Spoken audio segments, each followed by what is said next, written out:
Hi folks, and welcome to number 10 in this series. No, it's number 11, isn't it? Sorry, number 11 in this series of Bouncing Back from Bells. I hope you're well. I hope you're having a good week so far, in as much as you're able to, actually, given the current circumstances, but I'll come on to that in a moment.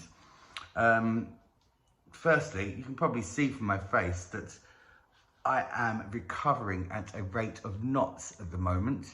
For those young ones among you, knots is a speed term. I'm not talking about speed the drug, I'm talking about speed as in miles per hour. It's a phrase, a rate of knots, but there we go. Anyway, so you can see from my face, look, more movement. Just this little area here still to go. Look at that, I can fully close my eye now. No irritation whatsoever. No more eye drops. Boom! I'm almost back to normal with my mouth. Just need to see this little bit here coming down like that. Need that pulling over there, and the muscles here to get strong. But look, let me smile. Try and lift this side. It's almost going. Almost going. One more try.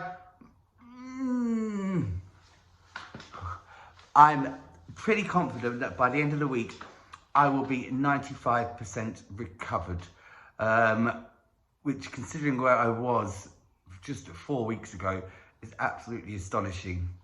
A lot of that is down to you and the amount of support you've given me, the amount of advice I've received. It's been brilliant. Be that practical advice, be that just messages of strength, be that people getting in touch with me, be that people rekindling friendships, be that people connecting with me again, be that people giving me a second chance at life. Thank you, and I love you for that, and I will not let you down. Yeah, it's been an interesting couple of days. I won't go into too many details, but yes, it's times like this in life, then you realise, yeah, who's going to be there for you, who's not going to be there for you, who you need in your life, who you don't need in your life. There we go. All I'll say on the matter. I forgot what I was going to say then. Yeah, great day yesterday out bike riding with friends of the vlog, Stefan, Nathan and Toby. Yay! Hi boys. Yeah, went out bike riding for a bit around Salford Quays. Serious lack of social distancing going on. Not between us, I hasten to add. We were all elbow bumps to say hello, and that was about it. But yeah, it's nice. Sorry, my mind is elsewhere today, as you can probably see. But all for good. It's all good. Don't worry. I don't want anybody worrying. I've had a fantastic day. Managed to. I was going to use the word blag, and that's completely wrong because that makes me sound like I scammed someone. Get a free bed, free double bed, which is great news. I won't go into reasons why I didn't have a bed. It's only a recent thing, but I have got a bed now. Which I picked up from a place in Hume. Thank you, David, friend of the vlog, for helping me in this. You should have seen us. Two of us attempting to move a whole double bed in a mini. Had been completely disassembled, as you really can imagine. And then 4 trips it took, back and forth, back and forth, back and forth, back and forth. That's 4, isn't it? Yeah, I can count. To Hume to get this bed. And I put it together today. And it's amazing. It's so nice having a proper bed to sleep on again. So I've taken the opportunity to rearrange everything in my room, have a good sort out, throw things out of the old, in with the new. Great philosophy to have for life, by the way.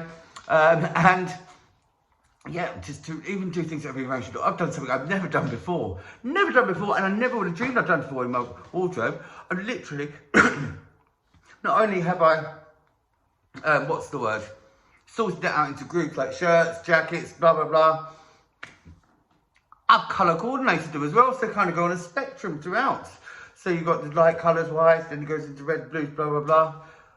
I mean, A, we've got a lot of time on our hands at the moment, haven't we, folks? Let's be honest about that. But B, it's great. I'm turning it into a clean freak. I'm turning into one of the tidiest people you could ever hope to meet. Future boyfriends out there, take note. But yes.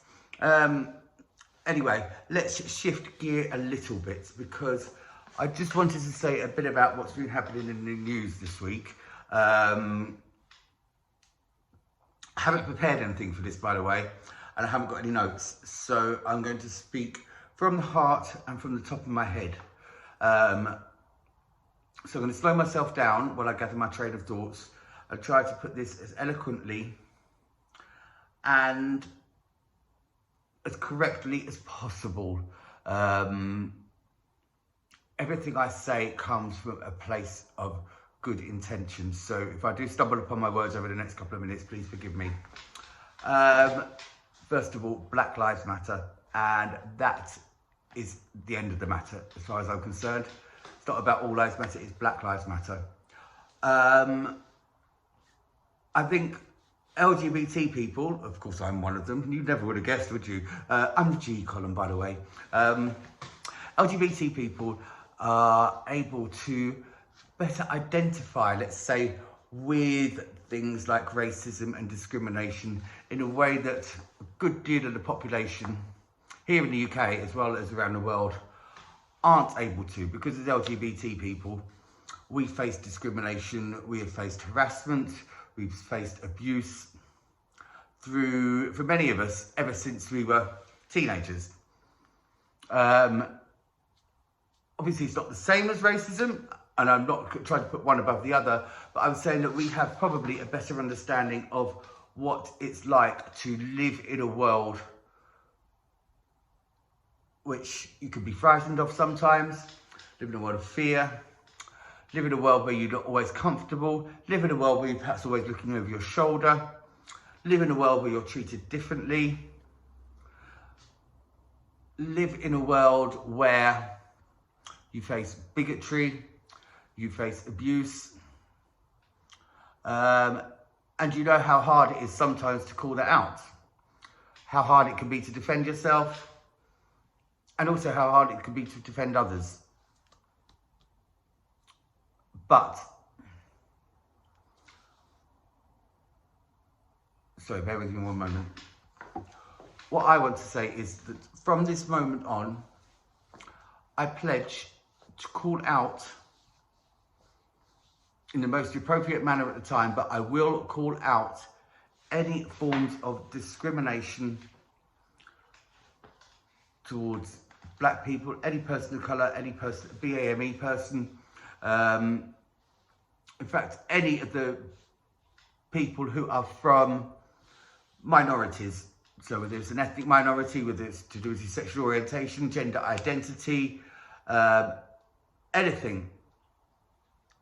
If I hear or see or read anything that does not come from a place of love and understanding, but comes from a place of superiority, comes from a place of hate, comes from a place of bigotry, then I will call it out. And I make no bones about that. Because I have been guilty in the past of perhaps not always doing that. And hindsight's a wonderful thing. And sometimes you do find yourself in situations where you do kind of let things slide. Somebody may have used an inappropriate word. There may not have been an intent behind it, but I still should have called it out at the time. So I will call it out, okay? And I also stand in solidarity with everybody around the world, everybody who identifies or is black, anybody who is of any ethnic minority, I'm with you. Okay, I'm going to stop now because I find it difficult to speak eloquently on the subject, but I am going to continue to educate myself and learn more and find out better how I can support this cause. But anyway, much love to you all. Yeah, I will see you and speak to you all very soon. Yeah, and have a great few days. Stay safe, support each other, love each other. Bye-bye.